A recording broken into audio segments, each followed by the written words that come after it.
estamos de volta e hoje falando aqui no Conexão sobre a crise financeira na Europa. Bom, e antes da gente continuar a conversa com os nossos convidados, a gente vai assistir um depoimento da Gabriela Boesel. Ela é estagiária da TV Unicinos, está de licença, fazendo intercâmbio na Espanha e conta um pouquinho como é que está a situação por lá. Acompanhe. Bom, eu cheguei aqui na Europa no início de setembro, ou seja, já faz 3 meses, mas logo no início eu não pude perceber a questão da crise, até porque não é uma coisa que se note logo no começo. Mas depois, conhecendo as pessoas daqui, convivendo com elas, convivendo com essa realidade, aí eu pude perceber como a crise está influenciando na população e também na economia. Todos os dias na TV, em rádio, em jornal, saem notícias da questão do desemprego, que é super forte. Aqui, hoje, na Espanha, 25% da população, ou seja, 1/4 da população espanhola, já não tem mais emprego. E entre os jovens, essa taxa é ainda maior. Entre os jovens chega a 55%.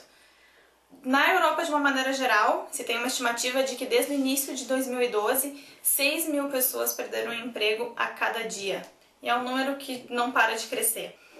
Vendo as pessoas na rua, e realmente é o que eu percebo, as pessoas não pararam de consumir, não pararam de comprar, sempre se vê as pessoas nas ruas, nas lojas, e também o que se vê bastante agora, desde o início de que eu cheguei, são as pessoas pedindo dinheiro pelas ruas. Antes, no início, era uma pessoa em 20 minutos de caminhada, hoje já se vê mais de 10, ou seja, uma mudança muito brusca, muito grande, num tempo muito pequeno. Agora é saber como que as pessoas vão agir, se vão mudar a consciência ou não, ou vão seguir assim. Há algumas pessoas que acreditam que sim, com algumas mudanças, com o governo, vão acontecer algumas medidas que sim, a crise vai passar. Não hoje, não amanhã, mas daqui a pouco, em alguns anos. Por outro lado, tem algumas pessoas que acreditam que daqui a Europa só piora. Ou melhor, alguns países mais específicos, como a Espanha, só vai piorar. Bom, e a Gabriela também conversou com algumas pessoas lá na Espanha, né? Entre elas 2 professores que deram impressão sobre esse assunto. A gente acompanha agora. En el caso español, probablemente hemos sentido la crisis todavía con mayor fuerza que en el resto de los países, porque en el caso español estaba además unido a una crisis inmobiliaria que en la mayor parte de los países no ha habido, al menos con tanta fuerza, ¿no? España al final lo que ha hecho ha sido políticas de austeridad, políticas de austeridad básicamente en gastar menos, tratar de ingresar algo más, pues porque el problema principal, al menos a cortísimo plazo, que se encuentra el sector público español es la prima de riesgo, ¿no? Ahora prácticamente todos, incluso aquellos que tenemos trabajo, conocemos a alguien en nuestra familia, en nuestro entorno cercano, a quien la crisis le ha golpeado por no estar protegido. En mi casa pues había una pequeña empresa y pues la crisis ha hecho que sencillamente desaparezca, ¿verdad? Pero bueno, la verdad es que personalmente nosotros somos austeros y en ese sentido también puede ser una escuela. A mi alrededor cada vez más personas están perdiendo su trabajo y los que aún conservan su trabajo noto que gastan menos dinero que antes, entonces pues esto también influye en la economía local. Bom, professora, a gente viu a Gabriela comentando, né, que ela percebeu nas ruas muitas pessoas pedindo ajuda e até dinheiro.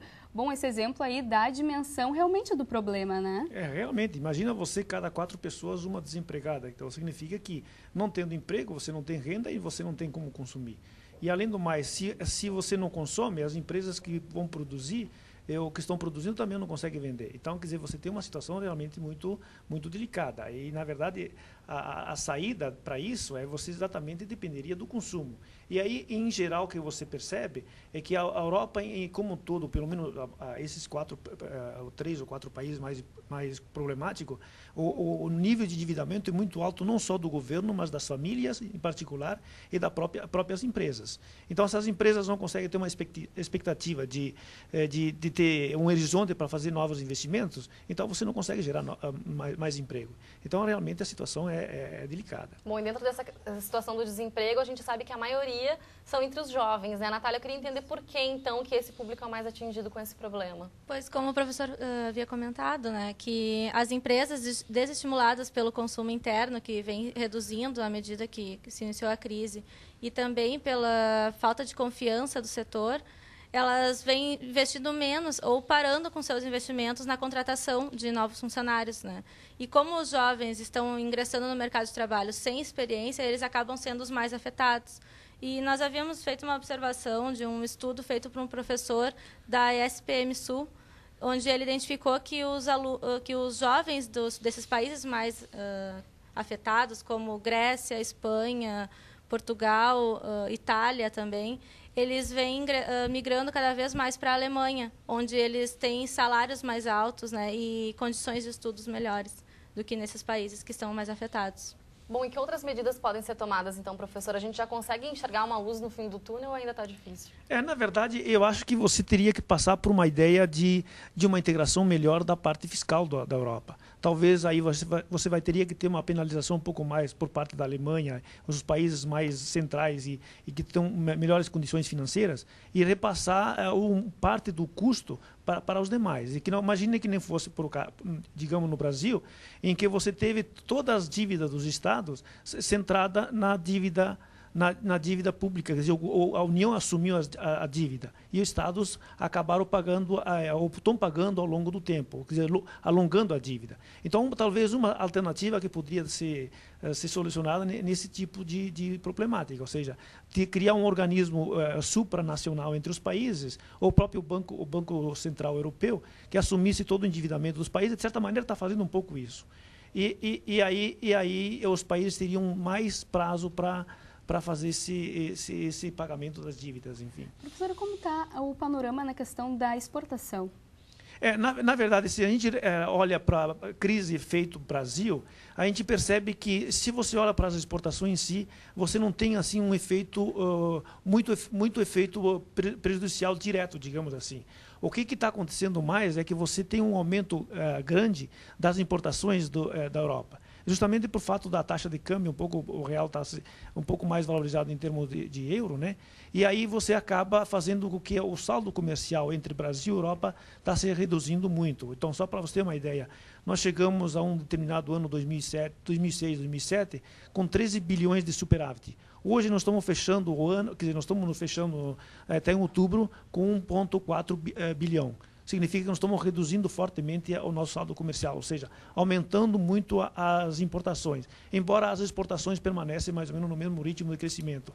Então, o problema maior que parece haver em termos de Brasil é o efeito que se dá indireto, ou seja, o efeito Europa sobre a China, Europa sobre os Estados Unidos ou outros países, e isso acaba indiretamente atingindo a economia brasileira. Para a gente encerrar rapidamente, o Thiago queria comentar sobre as melhorias dos países, é isso, Thiago?